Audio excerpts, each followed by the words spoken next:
말씀 봉독하겠습니다. 오늘 말씀은 전도서 2장 9절에서 26절 말씀입니다.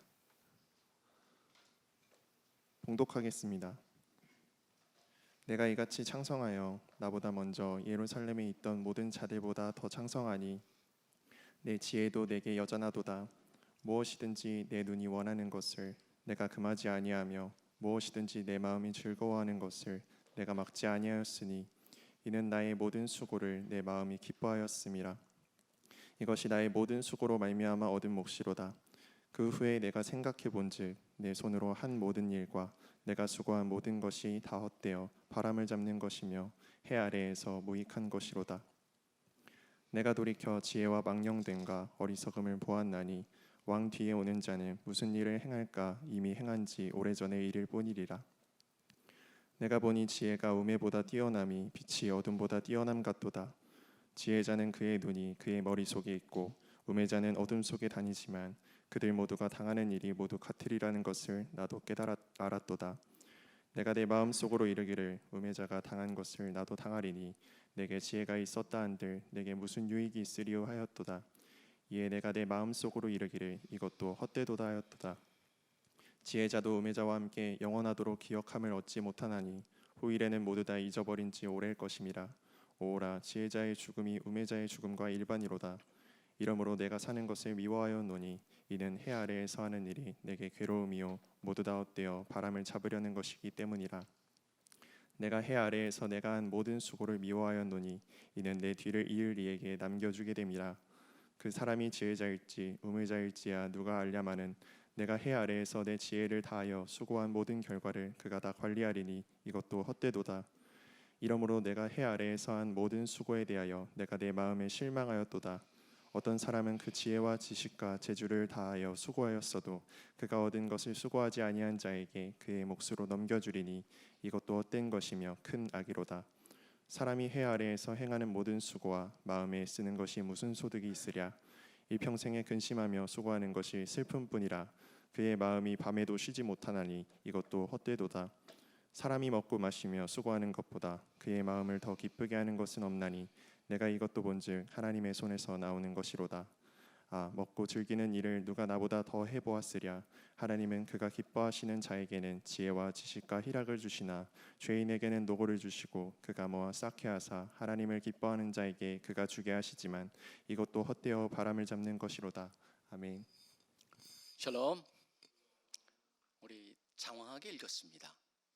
사실은 전도서 여기는 2장은 제가 이것을 선택한 이유가 있고 또 왜 이렇게 길게 읽었나 여러분이 조금 이따 파악을 하실 겁니다.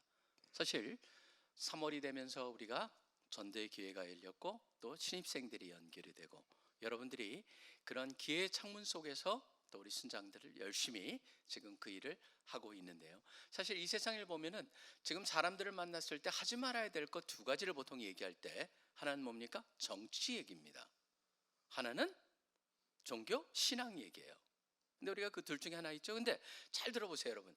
정치 얘기를 하지 말라고 그러는데 사실 정치 얘기를 안 하더라도 다 정치적인 견해가 나눠지고 있는 세상을 살고 있어요. 왜냐하면 어떤 사람이 책을 썼는데 책 제목이 이렇게 되어 있습니다. Everything is politics. 모든 것이 정치다. 그렇지만 But everything is politics is not everything. 그렇지만 정치가 모든 것은 아니다. 그게 책 제목이에요. 사실 우리 인간의 모든 행위가 사실은 정치라고 하는 것이죠. 그런 견해가 담겨 있습니다. 어떤 것을 어떤 특별한 이슈를 향해서 우리가 어떤 입장을 취하느냐 거기에 이미 그 사람의 정치적 견해가 담겨 있기 때문이겠죠. 피할 수 없다라고 하는 거예요. 종교가 그렇다면 정치가 그렇다면 종교도 마찬가지입니다. 종교와 신앙이라고 하는 것. 근데 왜 이렇게 종교라고 하는 것, 신앙, 전도라고 하는 것 사람들이 부정적인 생각을 가질까? 저도 한번 생각을 해봅니다. 거기에는 사실 이게 있는 것 같아요. 뭐냐면 그 사람이 무엇을 하느냐라고 하는 것, 무엇을 얘기하느냐보다 오히려 어떻게 하느냐에 따라서 달라질 수 있다라는 생각이 듭니다. 결국 저는 어떻게라고 하는 거 우리 CC에서 그러기 때문에 굉장히 부드럽게 또는 관계 전도라고 하는 그런 형태로, 또는 더 나아가지고 또 요새 시대에 미디어에 맞는 미디어를 통해서 전도하거나 아니면 다른 것을 전도하는 그런 툴들, 전도 도구들을 많이 개발하고 있기 때문에 how라고 하는 면은 우리가 극복이 가능한데, 저는 뭐 how라고 하는 것은 훈련을 통해서 여러분들이 진행이 되고 있죠. 근데 저는 한번 앞으로 한 4주 정도를 what이라는 데 한번 초점을 맞춰보고 싶습니다. 무엇을 전하는가? 무엇을 내가 믿고 있는가?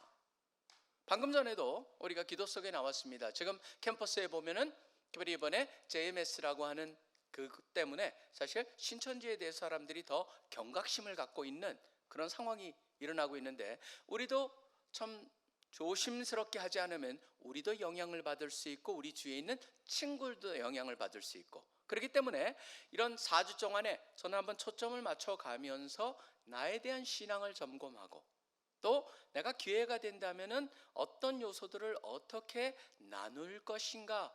왜 그러냐면 여러분들이 한번 이걸 한번 잠깐 보시기 바랍니다. 베드로 전서를 보시면요, 베드로 사도가 얘기를 하는 이 말씀이 참 요새 와서 더 많이 와닿아요. 베드로전서 3장에 보시면은 3장 15절 16절에 보시면은 이렇게 되어 있습니다.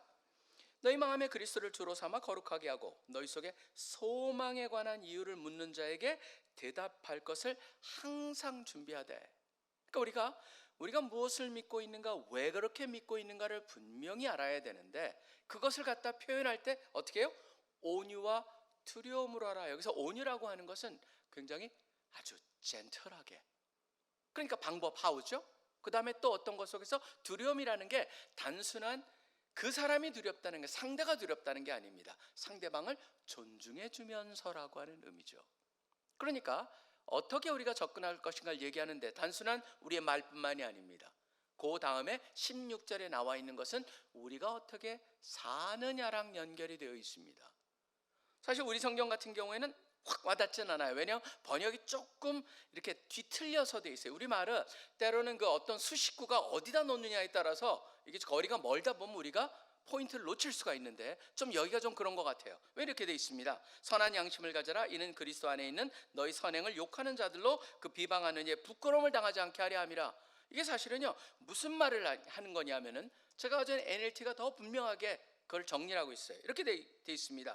If someone asks about your Christian hope, always be ready to explain. 그러면서 바로 15절 나오죠. 16절에 이렇게 시작을 합니다. But do this, 그걸 하는데 in gentle and respect way라고 제가 말씀드린 그런 식으로 번역이 돼 있고, 그 다음이 돼 있습니다. Keep your conscience clear.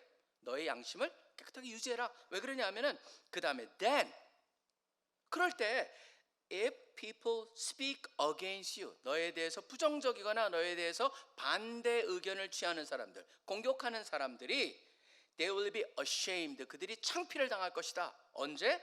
When you see what a good life you live because you belong to Christ.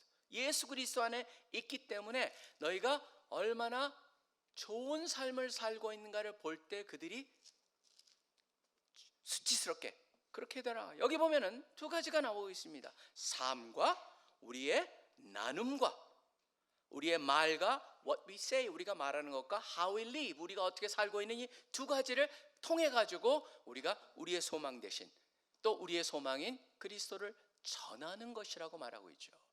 자, 그렇다면 한번 전도서 돌아옵니다.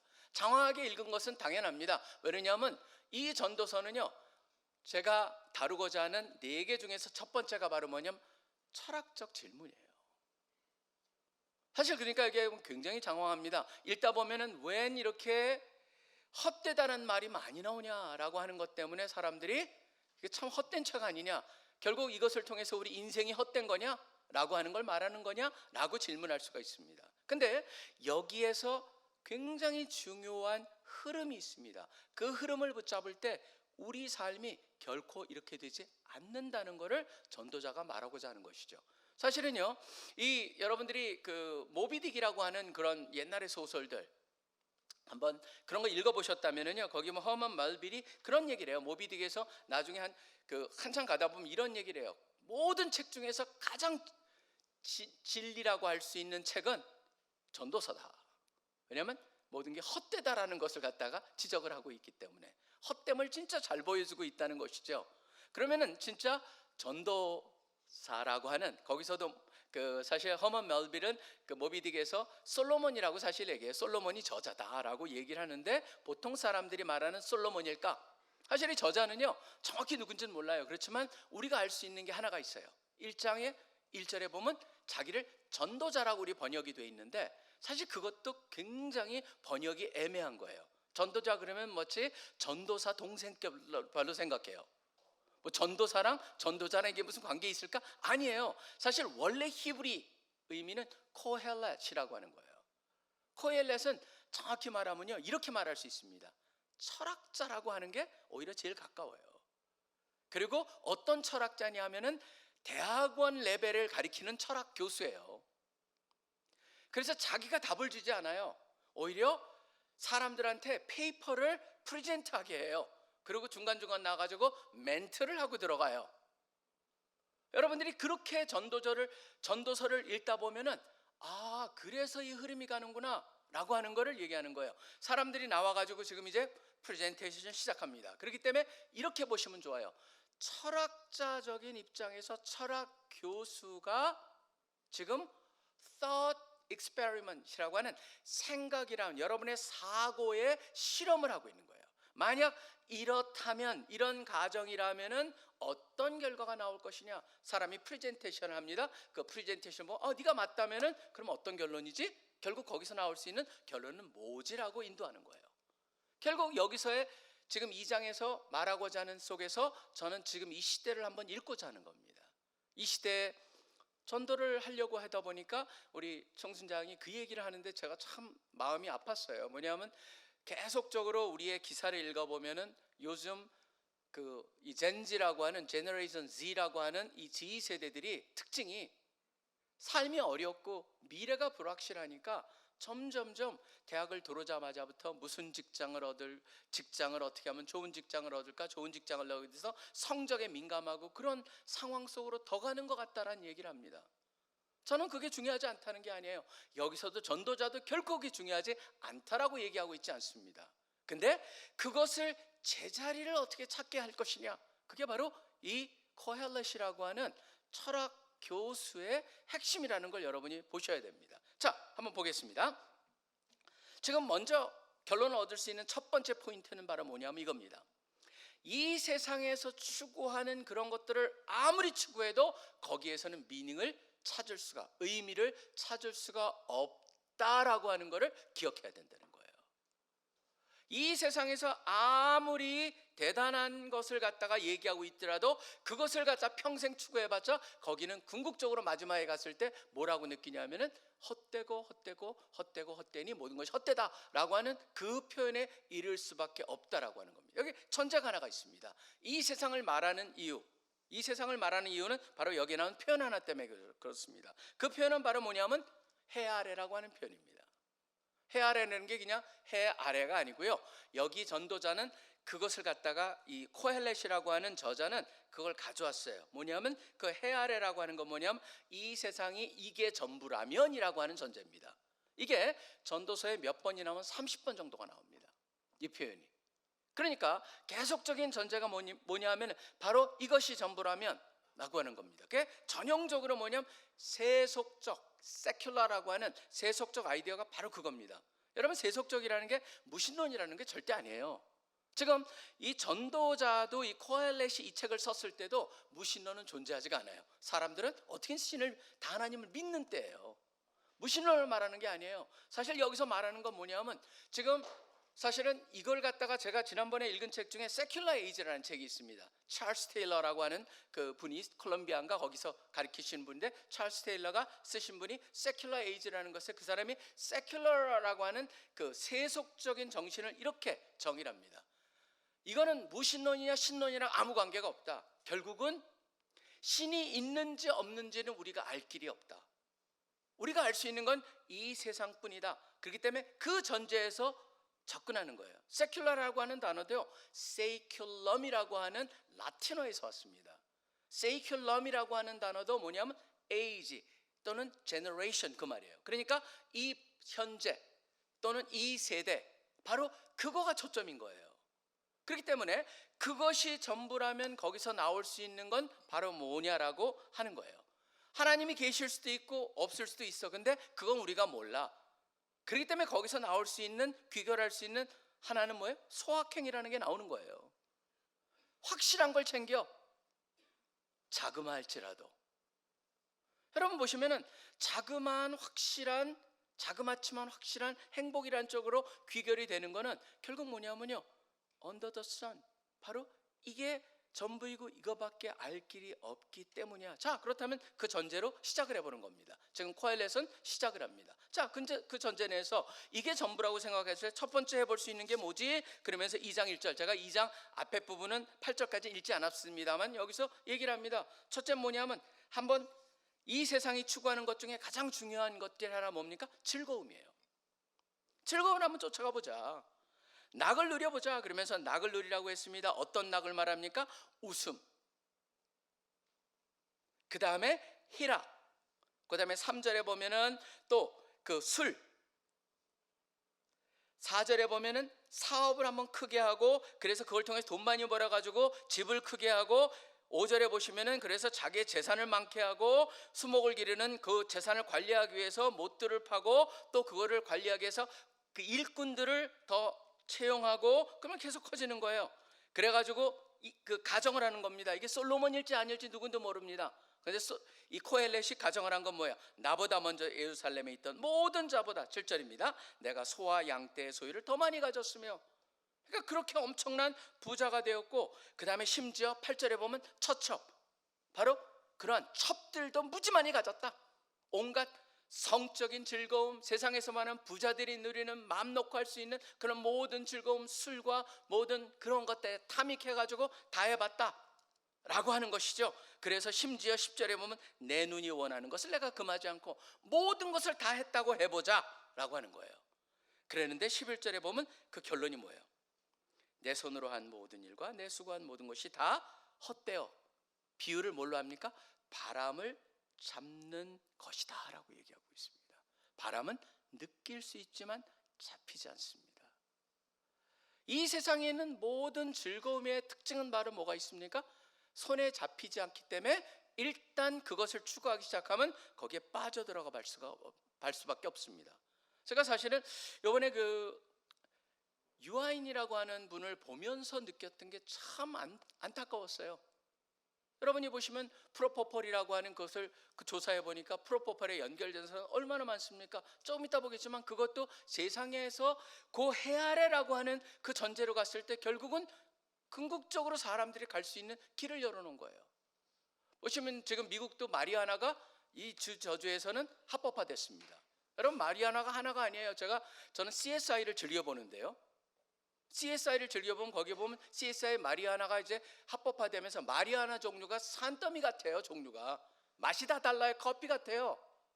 사람들이 자기가 원하는 걸 고르는 그 속에서 빠져들어가요. 그게 맨 처음엔 아주 약한 마약이죠. 조금 있으면은 더 가는 게 이제 거기서 필로폰으로 가고, 지금 제가 참 불쌍하게 여겼던 건 유아인이라고 하는 분은 어디까지 갔냐면 케타민이라고 하는 것. 케타민은 원래 동물 마취제고 진통제예요. 그게 미국에서도 지금 심각한 마약으로 받아들이는데 미국에서는 한 걸음 더 나가요. 유아인은 거기까지 갔는지 모르겠어요. 조사 진행 중이니까. 근데 어디까지 하냐? 펜타닐이라고 하는 것. 여러분, 펜타닐이라고 하는 거는요, 지금 뉴스 한번 가까다 펜타닐 쳐보세요. 그게 소위 말하는 좀비 마약이에요. 사람들이 좀비같이 걸어다녀요. 그걸 맞고 나면. 왜냐하면 그게 그렇게 몸을 갖다가 완전히 마비시키면서 살아가는 거예요, 사람이. 그러니까 일단 한 번만 하게 되면은 거기서 빠져나오지 못하는 무시무시한 거고, 그 케미칼의 그 화학물 대부분이 중국에서 만들어가지고 멕시코로 수출해서 멕시코에서 펜타닐 제품이 나서 미국에 뿌려져요. 그러니까 미국 사람들이 지금 중국 사람을 미워하고 중국과 관계를 그렇게 어렵게 하는 것 중에 하나가 바로 이 펜타닐이라고 하는 이 마약이 있어요. 제가 이 마약에 대해서도 보면서 느끼는 게 바로 뭡니까? 그게 세상의 거예요. 이게 전부라면은요, 거기서 추구하는 낙은 결국은 어디로 가겠습니까? 그런 잡을 수 없는, 자기 것이 될 수 없는 그러한 것, 결국은 뭡니까? 그 전제가 하늘 아래 바로 이 세상이 전부라고 하는 속에서 즐거움을 찾는 것을 보면서 여러분이 무엇을 느낍니까?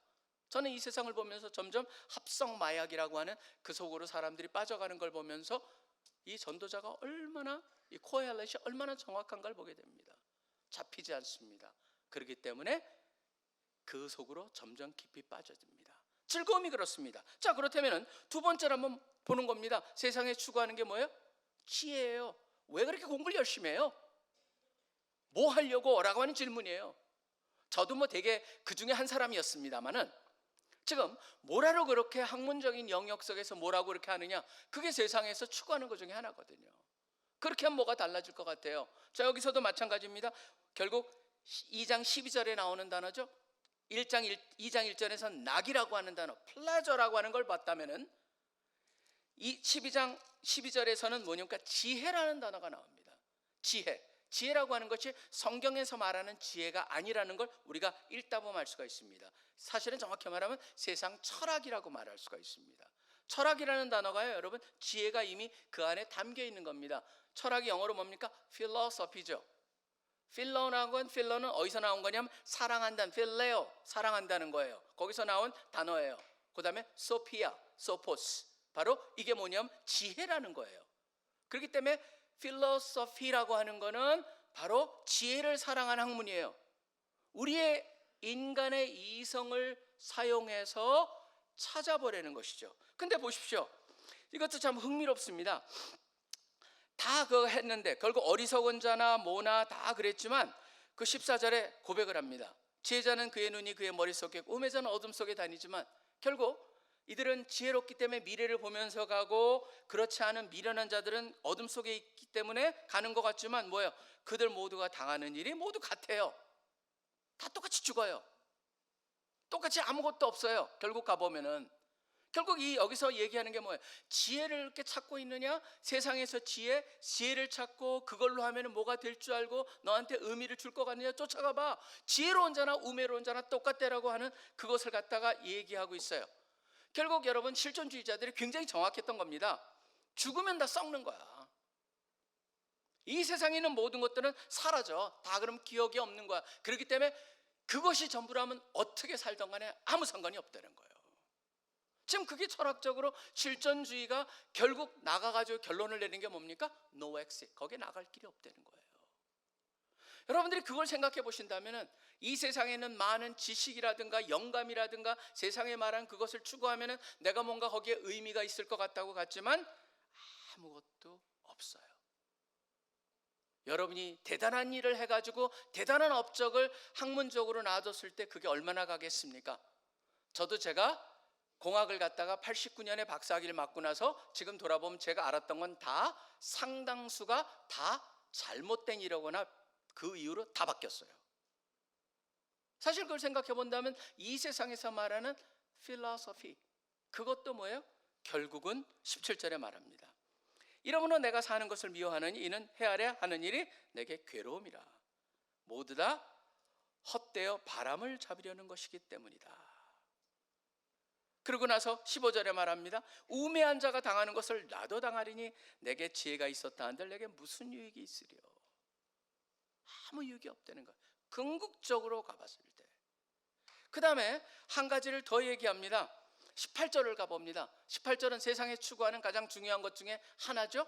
뭡니까? 내 수고라는 단어인데 이 수고는 work, 그 수고는 바로 뭡니까? 성취, 업적을 말하죠. 내가 대단한 것을 이뤘어요. 내가 성공을 했어요.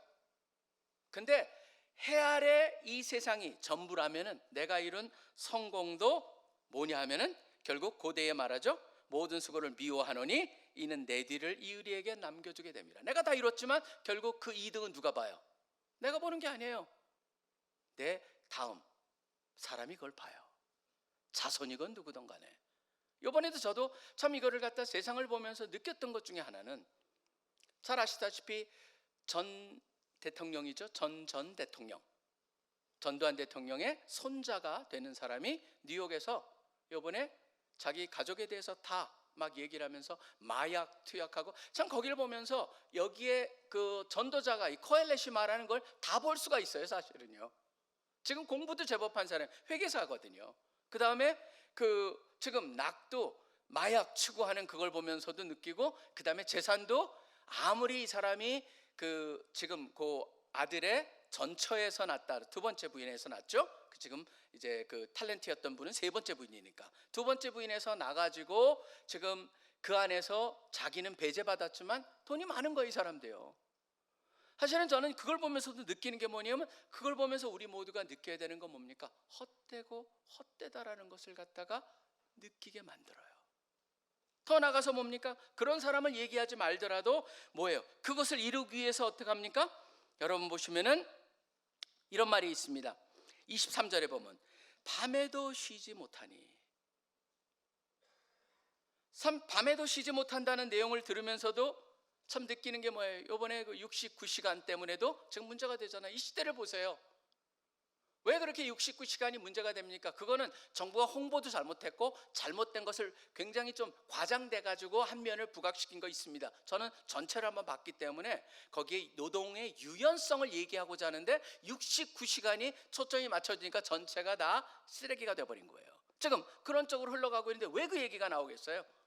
지금 이 시대가 어떻다는 거예요? 스트레스랑 과다 업무로 해가지고 다들 수면장애도 지금 겪고 있고, 수면장애뿐만이 아닙니다. 번아웃 증후군 같은 걸로 겪어가지고 공황장애라든가 우울증, 불안장애가 만연한 시대를 살고 있어요. 뭐 때문에? 성취하려고.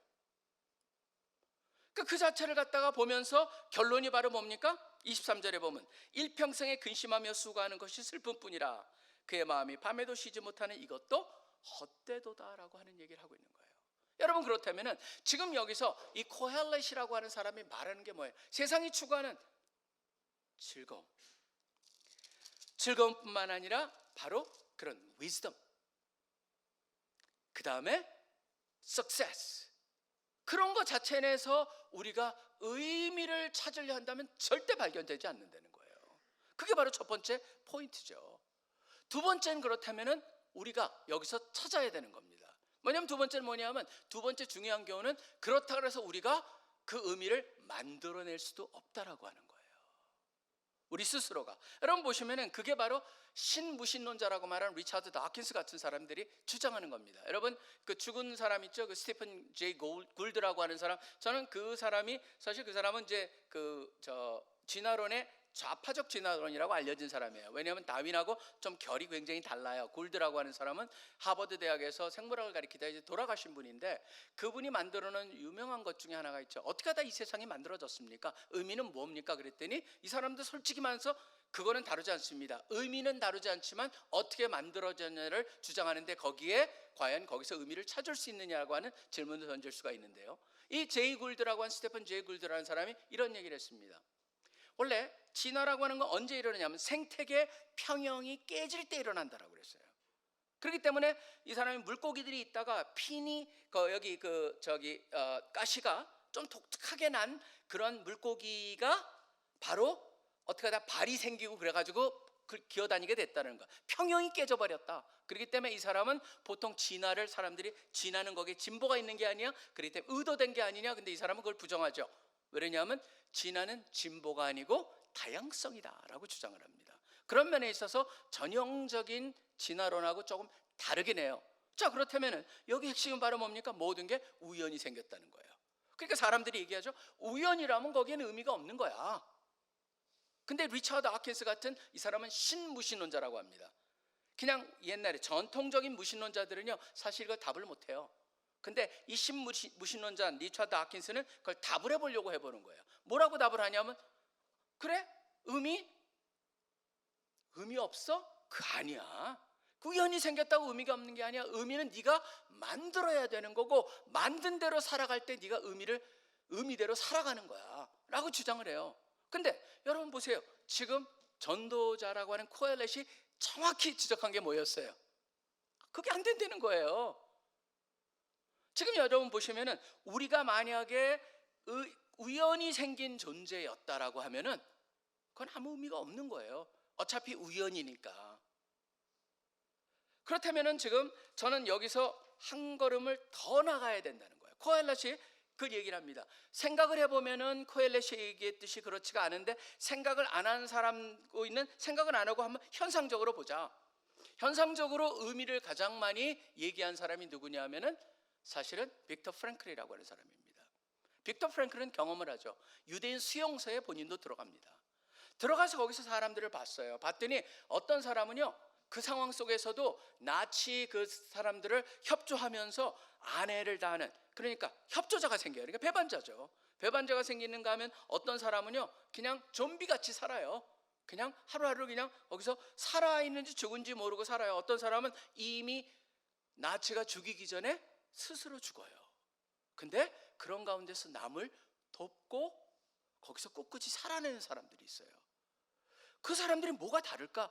이게 바로 빅터 프랭클이 나중에 살아가지고 자기가 정리를 해본 거예요. 거기서 가장 핵심적인 단어가 뭔지 아세요? 미닝이라고 하는 것이었어요. 근데 그 미닝이 어떤 의미인 줄 아세요? 의미라고 하는 거는 바로 수용소가 뺏어갈 수 없는, 모든 사람들은 왜 거기랑 협조하고 그 다음에 모든 희망을 버려버리고 좀비같이 살고 그냥 죽었느냐라고 하면 그 사람들한테는 뭐가 없어졌어요? 결국 수용소가 자기 자신이 생각하는 가장 중요한 걸 다 뺏겨버렸기 때문이라는 거죠. 그러니까 수용소에서 뺏기지 않는 게 뭐냐, 그걸 가지고 있는 사람들은 거기서 그걸 이겨냈다는 거예요. 그 수용소에서 수용소가 뺏을 수 없는 그게 바로 뭐냐면 그 사람을 뛰어넘는 거였죠. 그렇기 때문에 예를 든 게 바로 신앙이었어요. 하나님, 그 다음에 또 심지어 어떤 거냐면 자기보다 먼저 하늘에 있다고 믿은 자기 부인에 대한 실망을 시켜주지 않기 위해서 자기를 뛰어넘었다는 거예요. 여러분 보시면 여기서 참 많은 것을 생각하게 됩니다. 왜냐하면 리차드 어킨스는 우리가 의미를 만들어낼 수 있다라고 하지만, 우리가 만들 수 있는 거, 우리가 만드는 건 우리라고 하는 걸 벗어날 수가 없습니다. 우리가 벗어나지 못하는 데서 우리가 아무리 만들어봤자 그건 우리랑 관련된 거예요. 그렇다면 다 뺏길 수 있다라고 하는 거예요. 결국 우리를 뛰어넘는 거는 우리 밖에 존재하는 건데, 그건 우리 스스로가 만들 수가 없는 거예요. 의미는 뭡니까? 만들어지는 게 아니에요. 발견되어지는 거예요. 결국 우리가 그것을 깨달기 전까지는 우리 인생은요, 진짜 헛된 것을 추구하다가 끝나버릴 수가 있다라고 하는 겁니다.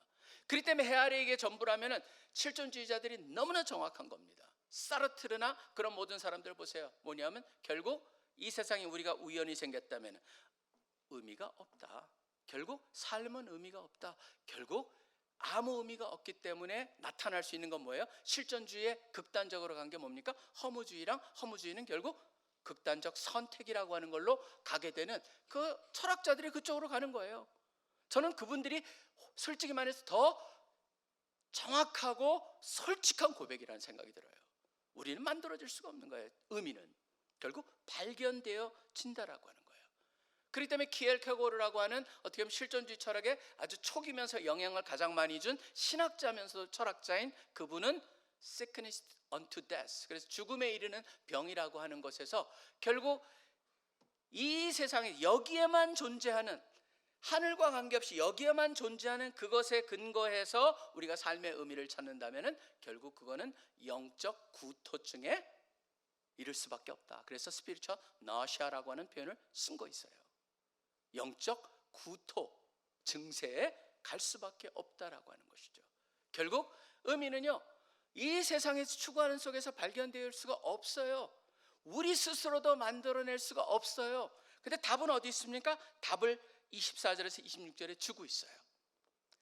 답은 뭡니까? 우리가 조금 더 제가 이걸 확장해 가지고 얘기하면 이렇게 말할 수 있습니다. 삶의 의미는요, 예수 그리스도를 통해서 하나님 안에서 발견될 수 있다라고 하는 걸 기억해야 된다는 거예요.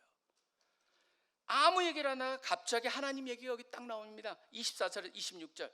사람이 먹고 마시며 수고하는 것보다 그 마음을 더 기쁘게 하는 것은 없나니 내가 이것을 본즉 하나님의 손에서 나오는 것이로다. 먹고 즐기는 일을 누가 나보다 더 해보았으라 라고 돼 있지만, 사실은 이것도 번역이 조금 우리 거랑 영어랑 여러분 비교해 보시면 달라요. 영어에서 보면 이렇게 번역을 했습니다. 25절을 For who can eat or enjoy anything apart from him? 하나님을 떠나서 누가 즐기고 그 다음에 음식을 갖다 즐기고 거기서 먹을 수 있겠느냐라고 하는 얘기를 하는 거예요. 모든 게 하나님의 선물일 때만이 그것을 우리가 먹고 즐길 수가 있다라고 하는 것이죠. 그러면서 또 한번 표현이 26절에 나옵니다. 하나님은 그가 기뻐하는 자에게는 지혜와 지식과 희락을 주시나니, 그러니까 지혜도 주십니다, 지식도 주십니다. 이 세상에서 추구하는 것을 주시는데 그 다음에 희락도 주세요. 그런데 뭐라고 되어 있습니까? 죄인에게나 노고를 주시고 그가 모아 쌓게 하신 하나님을 기뻐하는 자에게, 보면 대칭되는 표현이나 하죠. 하나님은 그가 기뻐하는 자, 또 하나님을 기뻐하는 자에게 주게 하신다. 그런데 또 흥미로운 건 이것도 어때요? 바람을 잡는 것이 무슨 말을 하고 있는 걸까? 여러분, 여기서 이것이 바로 오늘 말씀의 가장 핵심이 될 겁니다. 왜냐하면 저는 이걸 보면서 느끼는 게 그거예요. 왜냐하면 하나님의 손에서 세상에 추구하는 모든 것들이 뭐예요? 세상이 하나님을 빼놓고 우리가 봤더니 그런 즐거움이라든가, 그 다음에 지혜, 지식 같은 그런 것들이라든가, 그 다음에 우리가 추구하는 성공이라든가 성취 같은 게 다 의미가 없었어요. 근데 하나님을 그 안에, 그 방정식 안에 집어넣는 순간 이 모든 게 아까는 의미였고 우리한테는 짐이었는데 이 모든 게 축복과 즐거움과 선물로 바뀐다는 거예요. 그게 바로 여기에서 가장 이 코헬렛이라고 하는 철학 교수가 우리 모두한테 갖기를 원하는 것이죠. 그렇기 때문에 그럴 때는 뭐가 됩니까? 아무리 초라한 데 살아도, 아무리 초라한 음식을 먹어도, 바로 꽁보리밥과 옛날 표현으로 하면 김치만을 먹어도 그게 만찬이 될 수가 있는 거예요. 하나님이 계실 때 그걸 갖다가 여기서 얘기를 하고 있어요. 하나님을 우리의 인생의 방정식에 집어넣느냐 안 집어넣느냐, 그 차이가 되는 것이죠. 그러니까 하나님을 집어넣는 순간 우리가 생각했던 모든 게 결국, 그렇기 때문에 여러분 그런 얘기 들으셨을 거예요. 뭐 아무리 거대한 숫자라도 거기 앞에 마이너스 자가 붙으면은 바로 그게 얼마나 엄청난 것이냐, 얼마나 엄청난 마이너스지만 하나님께서 마이너스 부호를 떼가시는 순간 그것이 엄청난 플러스가 되어버린다라고 하는 것. 결국 여러분들이 그런 식으로 한번 이걸 생각해 봐도 좋을 것 같아요.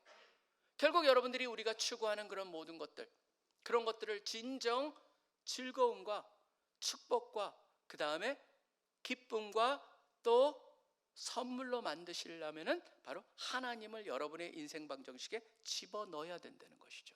그게 빠져버리면은 해 아래 어떤 것이 아무리 훌륭한 거라도 결국 그것은 궁극적으로 meaningless. Everything is meaningless. 그게 바로 전도자라고 하는 분이 말을 하는 겁니다. 근데 여기서 지금 여기에 잘 보실 게 하나가 있습니다. 기뻐한다는 게 무엇일까라고 하는 거예요. 그가 기뻐하는 자, 내가 하나님을 기뻐하는 자가 이게 기뻐한다는 게 무엇일까요? 여러분, 기뻐한다는 건요, 하나님의 명령을 지키는 걸까요? 저는 그렇게 생각하지 않습니다.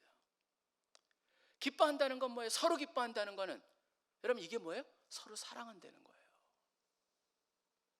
사랑하는 사람, 남녀 간의 사랑도 마찬가지입니다. 제 삶을 돌아봤을 때도 제가 아내를 향해서 느꼈던 그것도 뭐예요? 감정적인 게 있어요. 근데 여러분, 감정이 전부가 아니에요. 살아가면서 보면은 뭘 느낍니까? 감정이 전부가 아니고 의지적인 것도 있어요. 맞아, 이건 내가 아내를 위해서 해줘야 되라고 하는 의지적인 게 있어요. 근데 그것도 전부가 아니에요.